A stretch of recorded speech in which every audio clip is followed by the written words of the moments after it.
Before this video starts, I want to announce that sponsor of this series is Lab.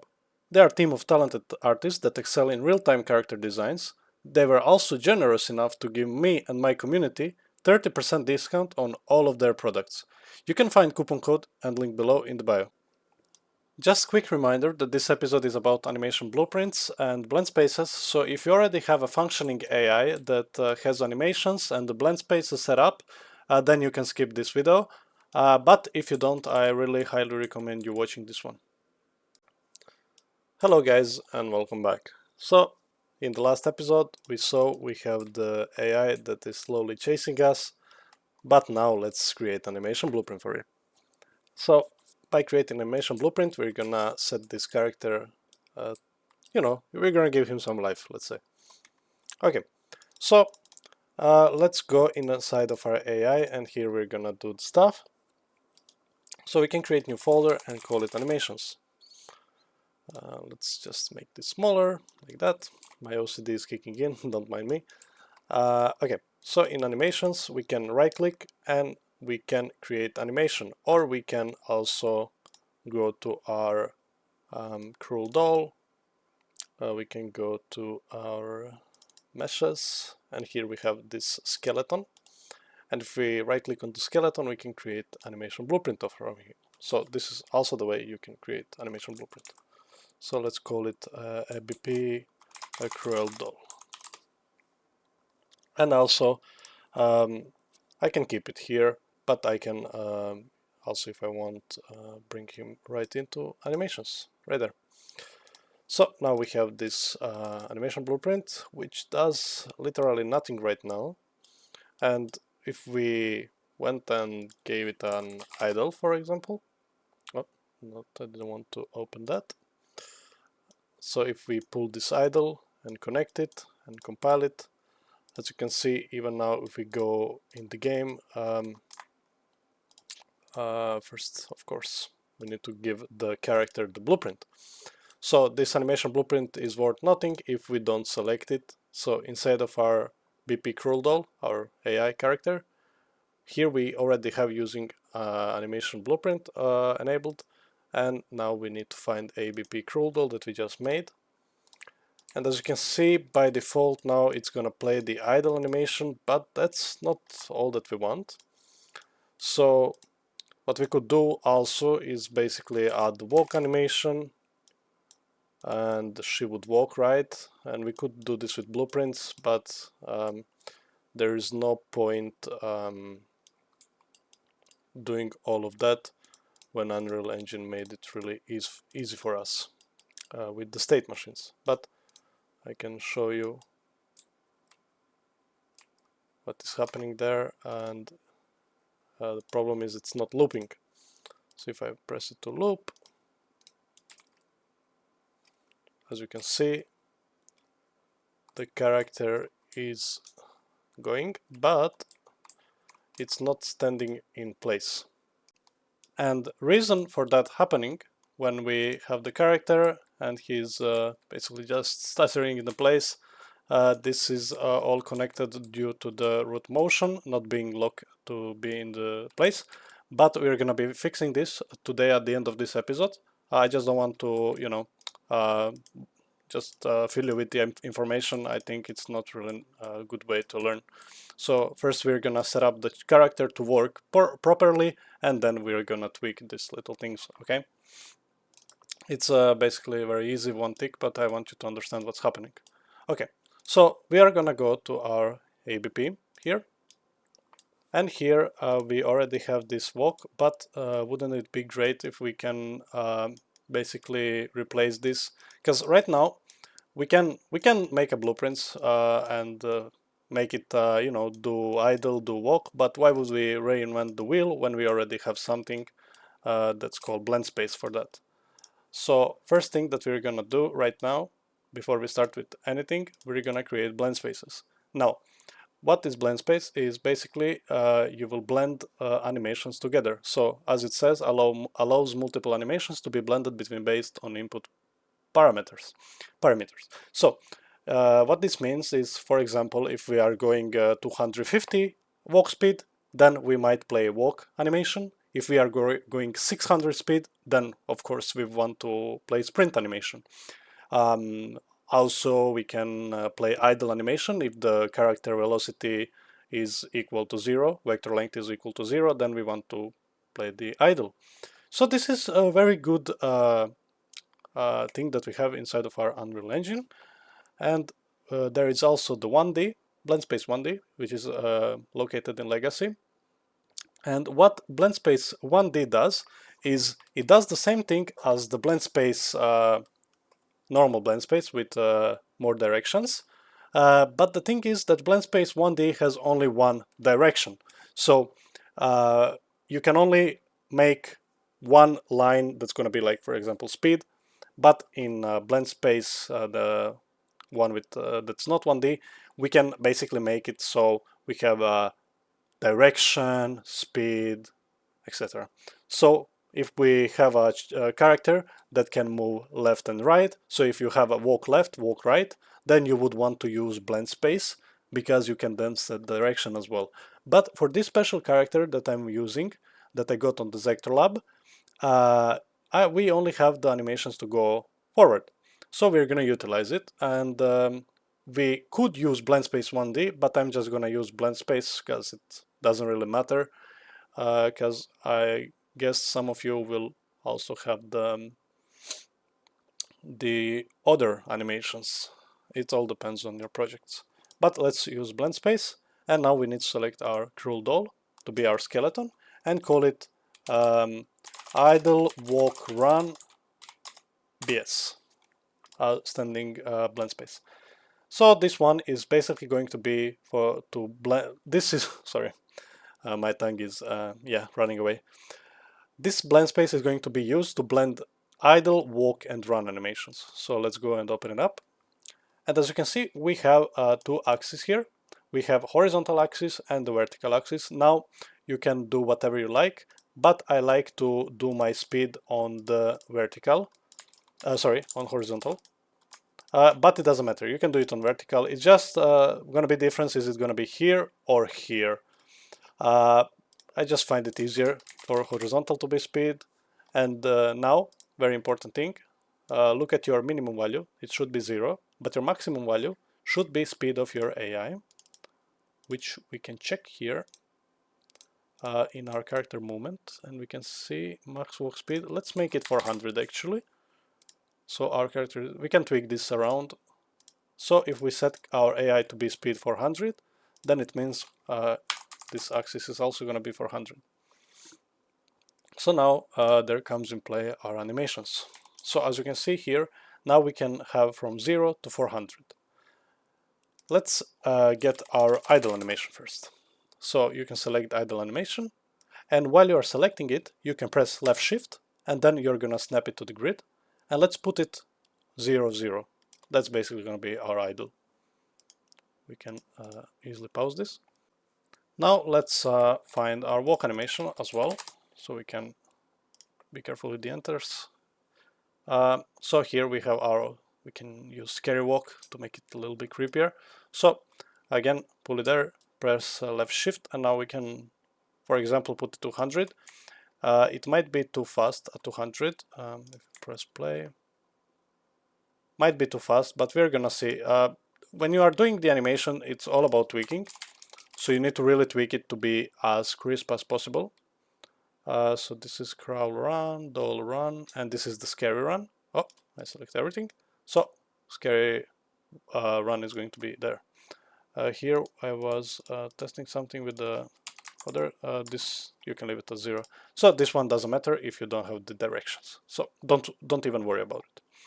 For now, you only care about the idle, scary walk, and scary run that we have here. So for you, it might be the just normal walk and normal run. And then later on, you might add some directions, and this is going to be your directions. And when you are doing directions, you are basically like direction, and then you go from minus 180 to 180, and that's how you decide in which direction you are going, you know. But for now, we're not gonna worry too much about that. We can just say direction, but still it won't do anything. It's just gonna play this one. So if we press play, if you are wondering how am I checking the animation, just hold Control and move your mouse. So Control and move your mouse. Now this is walk, and this is run. Perfect. Okay. So with that being said, this is done. We can close it. We don't need it anymore. Let's go back to ABP Cruel Doll. So now, instead of having all the animations connected to the output pose, what we can do is just connect simple Blendspace. So now here you have direction and you have speed. Those parameters you need to fill in, but the best way to do this is to make it modular. So just pull it and promote to variable for the speed. And the direction for now is going to stay 0 because we don't have the animations, so I cannot show you how to do it. But it's pretty self-explanatory, I would say. But I will try in the future to get the models to walk left and right. I will ask if it's possible. Okay, so for now we have this and it's gonna perfectly work, but this is currently returning 0.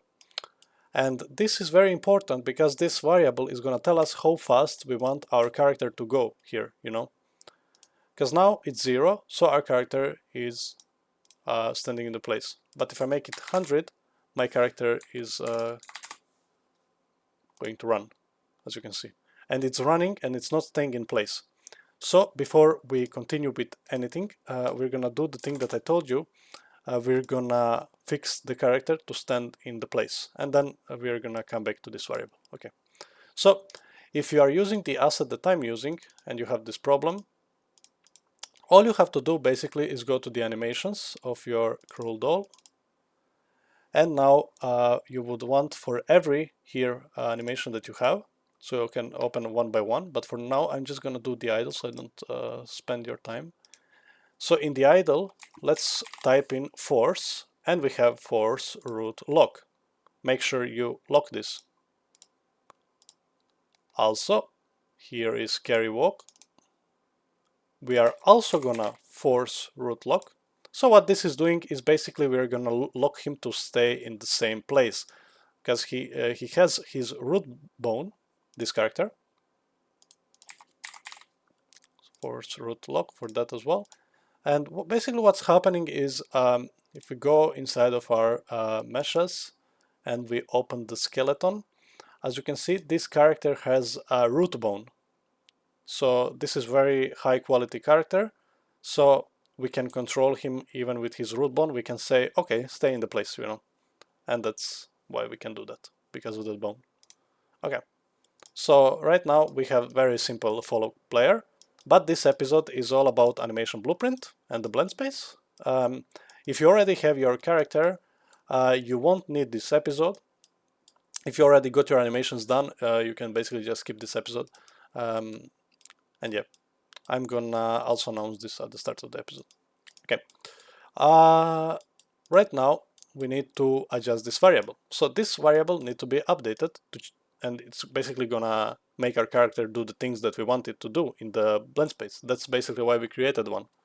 So in the event graph, we can type event blueprint initialize animation. And this is something like a begin play in your normal graphs. And basically what it does is going to start when the animation starts, when the ABP gets loaded. And that's on the start of the game. So what we want to do is we want to cast to our BP Cruel Doll, which is basically our character right now, and this try get pawn owner is going to be our object. And as BP Cruel Doll, we're going to promote it to variable. Okay, so now we got variable, but you might ask yourself, why do we need this variable? It's pretty simple. We said we control the speed with our character movement. But also, from our character movement, we can get our velocity. And from our velocity, we can get our vector length. So, if I get the BP Cruel Doll here, and I say get velocity, at the bottom you can find get velocity, and from the velocity I can get my vector length. And the vector length is basically my speed. So I can just set my speed variable, connect it there, and this will work on a tick. every game that you see, most of the animations, if not all, are used on tick, and tick is basically the best way you can do motivation, not motivation, animations. Yeah, so this is here done. This is basically giving us a return value of our speed. So that means whatever we set this character to be at speed at, it's gonna change its blend space. Okay, so right now, if I press play, you can see she is following me. But as you can see, she is kinda gliding. And that means that the animation is too slow. So we said something about the animations, and we said how animations need to be tweaked around because you know, these animations sometimes are too slow. So the walk can go right here maybe. Let's test that. As you can see, it gets more realistic, still not realistic as it should be. Let's try like this. Basically, the more you tweak, it's going to be the better. So right now it's like that. But if I want to create a test, so let's say I want to change its speed. First, if I want to check and change her speed, I can create custom events here. Let's say custom event. This is only for debugging, by the way. You don't have to do this. This is just proving that animations are updating accordingly to the movement speed. So let's call force idle. Let's call this force walk. Custom event, new one. Force walk.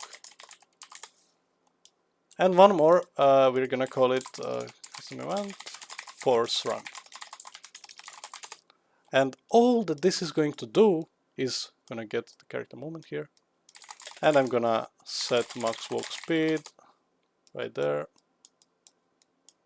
You can just pull it right there. Right there. Right there. Idle is going to be 0. Walk is going to be something like 150, let's say. I don't remember how much, you can check here. This is speed like 30, already on 30 we can walk, but let's make it 150, and the sprint is 400. So you can, if you are already gonna debug, you can test with your own speeds that you set. For me, it's like that. And also I'm gonna let myself, print string, let's say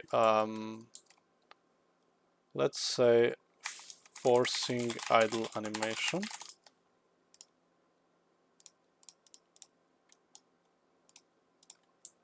Then let's call this forcing walk animation here. And let's call this one forcing run animation. So I can already tell you this works. And if you followed everything that I was doing, you will have the same results. But also let's just check this. So when we tell our AI to move, what we're also gonna do is for example, we can do it on the start, basically. After, let's say, 2 seconds, or let's say 4 seconds, I'm gonna say go and force idle. Then after that, I'm gonna take 4 more seconds. So this is only testing, by the way. Don't do this. If you don't do this in your game, this is just to test the walk and run animation and idle as well. So let's copy that again. And now when we force run as well, you will see we're gonna force our character to do these custom events just to test the animations. So let's watch carefully what the character is doing. Here it's going to force idle animation, he's idling. Now he's gonna force walk animation, he's still gonna follow us. We're just changing his animation speed. And look, he's running, and this is creepy, and good job, Zector Lab, you did great job with this character. Because this character is looking creepy right now. Look at that. Look at that, that's beautiful. So yeah, let's let him kill us. Boom. That character works as he should. So in this tutorial, we successfully created animation blueprint and the blend space for it, and I hope I explained it well. If I did not, you can always type me in the comments and I'm gonna help you out if you have any problems. Also do know that this model is sponsored by Zector Labs, and you can buy it with the link in my description with a lot of other models. And by purchasing any assets from them, you're gonna have 30% off, and on every purchase you do, you're gonna support my channel as well. So thank you guys for watching, and see you in the next episode. Bye!